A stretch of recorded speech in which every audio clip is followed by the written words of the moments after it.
प्रशांत कोरटकरला 5 दिवसांची पोलीस कोठडी द्या, सरकारी वकिलांची कोल्हापूर कोर्टात मागणी। दोन्ही बाजूचा युक्तिवाद संपला, कोर्ट थोड्याच वेळात निर्णय देण्याची शक्यता।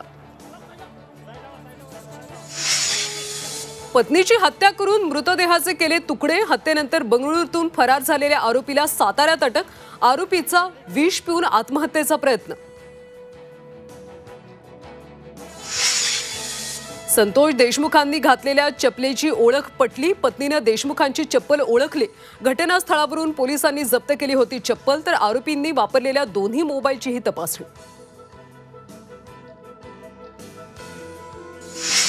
त्र्यंबकेश्वर हेच खरं कुंभमेळ्याचं स्थान। त्र्यंबकेश्वरमध्ये शैव तर नाशिकमध्ये वैष्णवांचं स्नान। शैव आखाड्याचे महामंत्री हरिगिरी महाराजांचा दावा। भुसावळमध्ये 1 कोटीच्या नकली नोटा जप्त, एक आरोपी पोलिसांच्या ताब्यात तर एक फरार। आरोपीकडून 500 रुपयाचे नोटांचे बंडल जप्त।